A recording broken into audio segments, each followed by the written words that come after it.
দেখতে শুনতে তো অনেক সুন্দরই ছিলাম। যদি মানে পড়ালেখা থাকতো তাহলে নিজের জীবনে মানে কিছু একটা করতে পারতাম। পড়ালেখা করতে পারি নাই দেখাই তো আজকে মানুষের বাসায় মানে কাজ করি।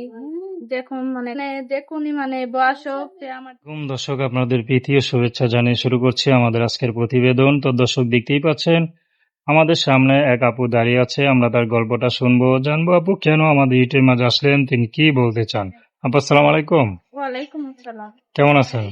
আলহামদুলিল্লাহ ভালো আছি। যা, হাসি দেখে মনে হয় ভালোই আছেন। তো নাম কি আপনার? জান্নাত। জান্নাত। তো ভালো আছেন, তো ইউটিউবে কেন আসলেন? আজকে তো কষ্ট করে অনেক কষ্ট করে তো এত সুন্দর চেহারা, আবার কিসের কষ্ট? কষ্ট না থাকলে কি আসছে, আমার চেহারা থাকেই তো, চেহারা থাকলে কি কষ্ট থাকে না, চেহারা থাকলে আরো বেশি কষ্ট। কেন, সবাই সাকার দেখালি নাকি? টাকা দেয় না, অনেক কষ্ট আছে, মানে মানুষের বাসায় কাজ করি এই কারণে। মানুষের বাজার কাজ করতে হয় কেন? কাজ করতে হয় এমনিতেই, মানে আমার মানে ফ্যামিলিতে তো শুধু আমার আম্মু আর আমার ছোট ভাই ছাড়া কেউ নাই যে আমাদের চালাইবো, বুঝছো, এই কারণে। আচ্ছা, তো আপনার দেখতে তো মাশাআল্লাহ কত সুন্দর, খারাপ না। তো বিয়ে সাথে কখনো ঘর টর আসে নাই? আসে, যৌতুকের জন্য পারি না বলতে। তত সুন্দর হয়ে সবাই যৌতুক চায়।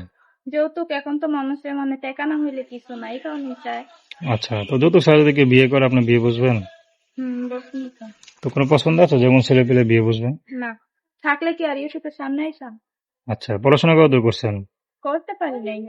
একটু করতে পারেন নাই? না, তো পড়াশোনা হলে জীবনটা কত সুন্দর হইতো না? কত সুন্দর পড়াশোনা চেহারা। কেমনে করবো, খাইতেই তো পারি না ঠিক মতো, না পড়াশোনা। না, কত সুন্দর চেহারা, তা তুমি তো যদি পড়াশোনা জানা থাকতো তার নিজের জীবনটা আরো কত সুন্দর করতে পারতেন, ঠিক না? ভবিষ্যতে আরো নাম ডাক করতে পারতেন। তো এখন তো সেটা হবে না। এখন যদি কেউ বিয়ে শাদী করে তাহলে ঘর সংসার করবেন? করবোই তো, আমার যে আমার কর্তব্যটা মানে বুঝাচ্ছি না যে আমার দায়িত্বটা নিব, সে তো করবোই, সমস্যা কি। আচ্ছা, সে যদি বয়স বেশি হয় তার? যারা মানে বয়স্ক তাদেরই মানে দরকার, কারণ যারা বয়স মানুষ তারা কখনো ছায়া যায় না, আর যারা জোয়ান তারা 2 দিন পর ভালো একটা মাইয়া পাইয়া যায় গা। এই কারণে বয়স্ক মানুষ ভালো। তো দর্শক, প্রেম ভালোবাসা, সাহায্য সহযোগিতা, বিয়ে শাদী করা একান্ত আপনাদের ব্যক্তিগত ব্যাপার। আসুন আমরা 5 ওয়াক্ত নামাজ পড়ি, সর্বদা দেশের সেবা করি।